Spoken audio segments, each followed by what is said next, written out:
Hi, my name is Matt Walker. I am a professor of neuroscience at the University of California, Berkeley, and I am also the author of the book Why We Sleep. And I'm here to speak about some tips for getting better sleep and also some of the bad things that happen when you don't get enough sleep. So many of the things that people use to try and help them sleep inadvertently are actually harming and hurting their sleep. Two good examples are probably alcohol and marijuana.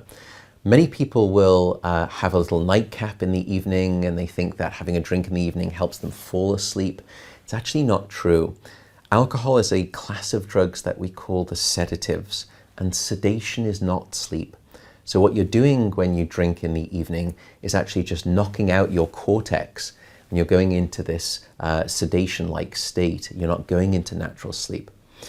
There are two other problems with alcohol, unfortunately, and I'm so sorry to be giving you this bad news, but firstly, alcohol will actually litter your sleep with many more awakenings throughout the night. And so you won't feel restored when you wake up the next morning by your sleep. You won't feel refreshed. The problem and the danger is that many people don't remember waking up so much throughout the night when they've been drinking. So they don't realize that it was the alcohol disrupting their sleep. They don't put two and two together. The final thing about alcohol is that it's very good at blocking your REM sleep, or your dream sleep, rapid eye movement sleep.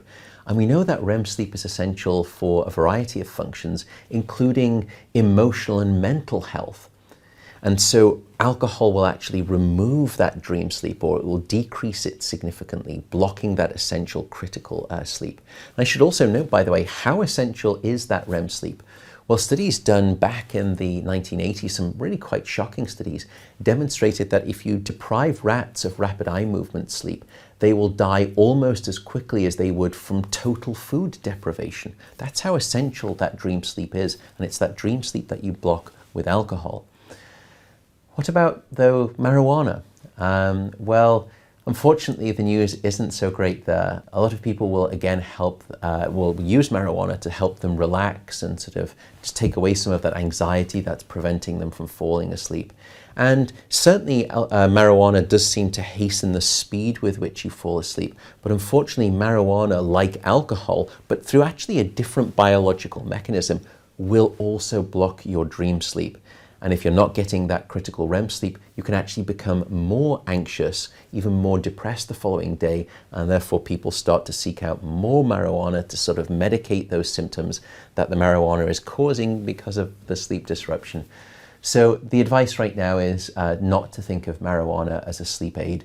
One of the other common aspects of marijuana is CBD oil, which is the non-psychoactive component of marijuana. THC is the sort of psychoactive part of marijuana. CBD, which is an oil that people use, a cannabinoid. Those studies have not been really done in a particularly detailed way, but from what we can tell from the limited data, CBD, the non-psychoactive form of marijuana, actually doesn't seem to impact sleep. So probably a little bit too early to make the definitive claim, but at least that seems to be the emerging story for CBD. So what happens if you've pulled an all-nighter or you've had a short night of sleep? Maybe you went to bed too late and you need to wake up early again. Can you get back that lost sleep? Unfortunately, this is one of those myths. Sleep is not like the bank, in the sense that you can't accumulate a debt and then hope to pay it off at a later point in time. And let me give you the evidence to make that point very clear. If I were to take an individual and deprive them of a whole night of sleep, 8 hours of lost sleep, and then I give them all of the recovery sleep that they want on a second night or a third night, yes, we see that they sleep longer. They try to sleep it off, as it were. But do they get back all of that 8 hours that they've lost? And the answer is no. Even if we keep measuring them, they never get back that sleep that they lost. So you cannot accumulate a debt and then hope to pay it off at a later point in time. And many of us do this in society. We're short sleeping during the week, and then we binge with our sleep at the weekend. It's what we call social jet lag, or what I sometimes describe as sleep bulimia. It's this binge purge sort of profile. Now, there was a recent study, a very interesting study, where they looked at the mortality risk of short sleep. And firstly, what they found is a quite shocking result. Those people who are sleeping 5 hours a night have a 65% higher likelihood of dying at any time.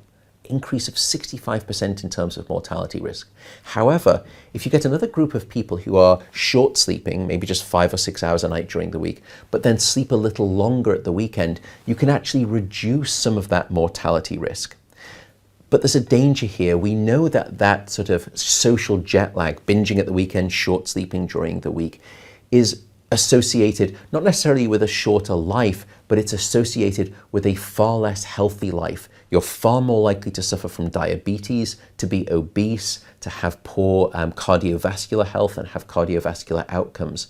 And if you look at that study, even though some people were trying to sleep back at the weekend some of that which they'd lost during the week, they were almost twice as likely to report being in very poor health relative to people who do what we generally recommend, which is consistently get good 7 to 9 hours of sleep every day, both during the week and the weekend.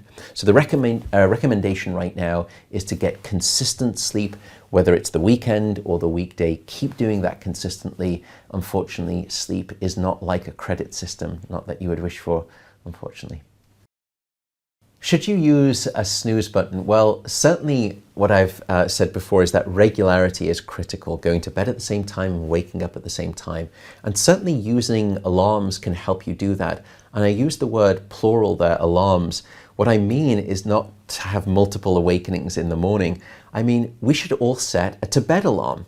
You know, think about the time that you need to go to bed to get that 8-hour sleep opportunity, and then set the alarm maybe sort of 15 minutes before, and that's just the call. It's sort of like last orders at a bar. Now is the time to sort of start preparing to get ready for this sleep event. You can also, by the way, just sort of before sleep, in the last hour, you can sort of get into your pajamas, your sleeping clothes, brush your teeth, floss your teeth, do all of those things that end up taking away a sort of an additional 15 minutes or 20 minutes. Get those in ahead of time. But what about the snooze button though? Unfortunately, it's probably not a good idea, because there is some data that I discuss in the book where if you look at the cardiovascular response to an alarm, it's actually quite a stressful event for your cardiovascular system. We see a spike in heart rate, stress chemicals increase.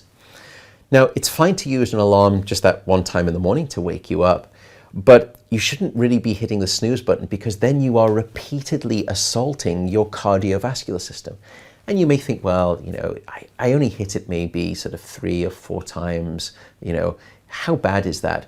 Well, maybe for that one day it's not bad, but if you're doing that every single day, every week, every month, every year, every decade, across a lifetime, you can imagine the type of additional cardiovascular strain that that places on people. So use the alarm, that's fine, but try to use it once and then get up and have a good day.